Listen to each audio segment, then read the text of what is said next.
ഇസ്രയേലിലെ എണ്ണ സംസ്കരണ കേന്ദ്രങ്ങൾക്ക് നേരെ ഇറാന്റെ മിസൈൽ ആക്രമണം.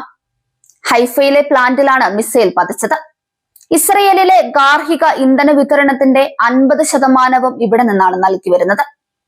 ആക്രമണത്തിൽ ആളപായമില്ലെന്നും നാശനഷ്ടങ്ങൾ ഉണ്ടായിട്ടുണ്ടെന്നും ഇസ്രയേൽ സൈന്യം അറിയിച്ചു. ഹൈഫയിലെ എണ്ണ സംസ്കരണ കേന്ദ്രങ്ങളിൽ ഇനിയും ആക്രമണം നടത്തുമെന്നും സൈനിക കേന്ദ്രങ്ങൾക്കെതിരെ എന്നതുപോലെ ആക്രമണം തുടരുമെന്നും കൃത്യതയാർന്ന മിസൈലുകളാണ് ഹൈഫയിലെ ആക്രമണത്തിന് ഉപയോഗിച്ചതെന്നും ഇറാൻ റവല്യൂഷണറി ഗാർഡ് പ്രസ്താവനയിൽ അവകാശപ്പെട്ടു. ഹൈഫയിൽ ഒരു മിസൈൽ പ്രതിരോധിക്കാൻ കഴിഞ്ഞതായി ഇസ്രയേൽ സൈന്യം അറിയിച്ചു. ആക്രമണത്തിൽ 45 മിനിറ്റ് നേരം വൈദ്യുതി തടസ്സമുണ്ടായെന്നും ഇത് പിന്നീട് പുനഃസ്ഥാപിച്ചുവെന്നും ഇസ്രയേൽ ഇലക്ട്രിക് കോർ അറിയിച്ചു.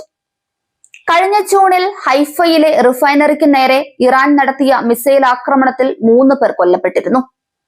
റിഫൈനറിയുടെ പ്രവർത്തനങ്ങൾ നിർത്തിവെക്കേണ്ടിയും വന്നു. ഇന്നലെയാണ് ഇറാന്റെ ജീവനാഡിയായ സൗത്ത് പാസിൽ ആക്രമണമുണ്ടായത്. ഇറാനിലെ ഗാർഹിക ഉപഭോഗത്തിന്റെ 70% സൗത്ത് പാസിലെ വാതകപാടത്ത് നിന്നാണെന്നിരിക്കെയാണ് രൂക്ഷമായ ആക്രമണമുണ്ടായത്. ആക്രമണത്തിൽ അമേരിക്കയ്ക്ക് പങ്കുണ്ടെന്നായിരുന്നു ട്രംപിന്റെ അവകാശവാദം. പിന്നാലെ ഖത്തറിലെ റാസ് ലഫാൻ ഇറാൻ ആക്രമിച്ചു. നികത്താനാവാത്ത നാശനഷ്ടമാണ് റാസ് ലഫാനിൽ ഉണ്ടായതെന്ന് ഖത്തർ വെളിപ്പെടുത്തിയിരുന്നു. അതിനിടെ ജെറുസലേമിലേക്ക് ഇറാൻ കനത്ത ആക്രമണം തുടരുകയാണ്. 2 മണിക്കൂറിനിടെ 3 മിസൈലുകളാണ് ജെറുസലേം ലക്ഷ്യമിട്ടെത്തിയതെന്നും ഇതോടെ മധ്യ ഇസ്രയേലിലും ജെറുസലേമിലെയും അപായ സൈറണുകൾ മുഴങ്ങിയെന്നും പ്രാദേശിക ചാനൽ റിപ്പോർട്ട് ചെയ്യുന്നുണ്ട്. ജെറുസലേമിൽ നിന്ന് ഉഗ്ര സ്ഫോടന ശബ്ദം ഉയർന്നതായി BBC സ്ഥിരീകരിച്ചു. ഈദ് ആഘോഷത്തിനായി കിഴക്കൻ ജെറുസലേമിൽ ആളുകൾ കൂട്ടത്തോടെ ഇറങ്ങിയതിനു പിന്നാലെയാണ് സൈറണുകൾ മുഴങ്ങിയത്. പിന്നാലെ മൊബൈൽ ഫോണുകളിലേക്ക് സന്ദേശങ്ങളും എത്തിയെന്നും മണിക്കൂറുകളോളം ആശങ്ക നീണ്ടുനിന്നുവെന്നും BBCയുടെ ജെറുസലേമിലുള്ള റിപ്പോർട്ടർ സെബാസ്റ്റ്യൻ ഉഷർ വെളിപ്പെടുത്തുന്നുണ്ട്. 4 തവണ ആക്രമണം നടത്തിയതായി ഇറാൻ സൈന്യവും സ്ഥിരീകരിച്ചു. ഇറാന്റെ ബാലിസ്റ്റിക് മിസൈൽ ശേഖരം തകർത്തുവെന്നും മിസൈൽ ആക്രമണങ്ങൾ നടത്താൻ ഇറാന് ശേഷിയില്ലെന്നും നെതന്യാഹു അവകാശപ്പെട്ട് മണിക്കൂറുകൾക്കകമാണ് ജെറുസലേമിലേക്ക് ബാലിസ്റ്റിക് മിസൈലുകൾ എത്തിയെന്നതും ശ്രദ്ധേയമാണ്. അതേസമയം അമേരിക്കയുടെ F-35 വിമാനത്തിന് ഇറാന്റെ ആക്രമണത്തിൽ സാരമായ നാശനഷ്ടം സംഭവിച്ചെന്നുമുള്ള റിപ്പോർട്ടും പുറത്തു വരുന്നുണ്ട്. തീ പിടിച്ചതിനെ തുടർന്ന് വിമാനം അടിയന്തരമായി ലാൻഡ് ചെയ്തുവെന്നും പൈലറ്റ് രക്ഷപ്പെട്ടുവെന്നുമാണ് രാജ്യാന്തര വാർത്താ ഏജൻസികളുടെ റിപ്പോർട്ട്. F-35 അടിയന്തരമായ ലാൻഡിംഗ് വേണ്ടി വന്നതായി US സെൻട്രൽ കമാൻഡും സ്ഥിരീകരിച്ചിട്ടുണ്ട്. പൈലറ്റ് സുരക്ഷിതനാണെന്നാണ് ക്യാപ്റ്റൻ ടിം ഹോക്കിൻസ് CNN-നോടും വെളിപ്പെടുത്തിയത്. സംഭവത്തിൽ US അന്വേഷണം പ്രഖ്യാപിച്ചു. F-35 ആക്രമിക്കുന്നതിന്റെ ദൃശ്യങ്ങൾ ഇറാൻ റവല്യൂഷണറി ഗാർഡും പുറത്തുവിട്ടു. മധ്യ ഇറാനിൽ വെച്ചാണ് വിമാനം ആക്രമിച്ചതെന്നും സാരമായ നഷ്ടമുണ്ടാക്കിയിട്ടുണ്ടെന്നും IRGCയുടെ പ്രസ്താവനയിൽ പറയുന്നു. വ്യാഴാഴ്ച പുലർച്ചെ 2:50 ആക്രമണമെന്നും അമേരിക്കയുടെയും ഇസ്രയേലിന്റെയും 125-ലേറെ ഡ്രോണുകളെ ഫലപ്രദമായി പ്രതിരോധിച്ചുവെന്നും ഇറാൻ അറിയിച്ചു.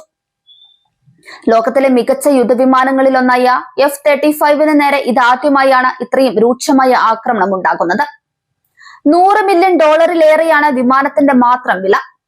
ബ്ലൂംബർഗിന്റെ റിപ്പോർട്ട് അനുസരിച്ച് യുദ്ധം ആരംഭിച്ചതിന് ശേഷം ഇതുവരെ അമേരിക്കയ്ക്ക് 16 യുദ്ധവിമാനങ്ങൾ നഷ്ടമായിട്ടുണ്ട്. 10 എണ്ണം ഡ്രോൺ ആക്രമണത്തിലും 6 വിമാനങ്ങൾ അല്ലാതെയുള്ള ആക്രമണങ്ങളിലും അപകടങ്ങളിലുമാണ് തകർന്നത്. യുദ്ധത്തിൽ അമേരിക്ക ഇതുവരെ ആക്രമണം കടുപ്പിച്ചിട്ടില്ലെന്നും ഇറാൻ അമേരിക്കയുടെ ശക്തി കാണാൻ പോകുന്നതേയുള്ളൂ എന്നുമായിരുന്നു US secretary of war Pete ഹെഗ്സത്തിന്റെ ഭീഷണി. യുദ്ധം അമേരിക്ക ജയിച്ചുവെന്നും അമേരിക്കൻ താൽപര്യങ്ങളെല്ലാം സാധിച്ചുവെന്നും അദ്ദേഹം അവകാശപ്പെട്ടു.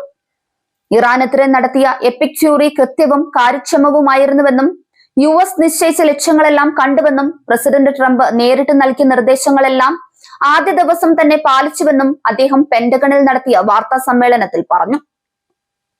യുദ്ധത്തിൽ വിജയം അവകാശപ്പെടുന്നതിനിടെ ഇറാനുമേൽ ഏർപ്പെടുത്തിയ എണ്ണ ഉപരോധം US ട്രഷറി പിൻവലിക്കാനുള്ള നീക്കങ്ങൾ ആരംഭിച്ചു. ഇറാന്റെ എണ്ണ കപ്പലുകളിലായി 140 മില്യൺ ബാരൽ ക്രൂഡാണുള്ളത്. ഇത് 2 ആഴ്ചത്തേക്ക് രാജ്യാന്തര വിതരണത്തിനുള്ളതുണ്ടെന്നും നിലവിലെ ഇന്ധന പ്രതിസന്ധി പരിഹരിക്കാൻ ഇത് ഉപകരിക്കുമെന്നുമാണ് വിലയിരുത്തൽ. അങ്ങനെയെങ്കിൽ ക്രൂഡ് വില കുറയ്ക്കാമെന്നും അമേരിക്ക കരുതുന്നുണ്ട്. ഉപരോധം നിരുപരാധികം നീക്കാനുള്ള തീരുമാനം അമേരിക്ക എത്രത്തോളം സമ്മർദ്ദത്തിലാണെന്ന് വെളിവാക്കുന്നതാണെന്ന് രാജ്യാന്തര മാധ്യമങ്ങൾ റിപ്പോർട്ട് ചെയ്യുന്നുണ്ട്. ക്രൂഡ് ഓയിൽ ബാരലിന് $100 നിലവിൽ വില. ഹോർമുസിൽ ഇറാൻ പിടിമുറുക്കിയതോടെയാണ് രാജ്യാന്തര വിപണിയിൽ എണ്ണവില കുതിച്ചുയർന്നത്.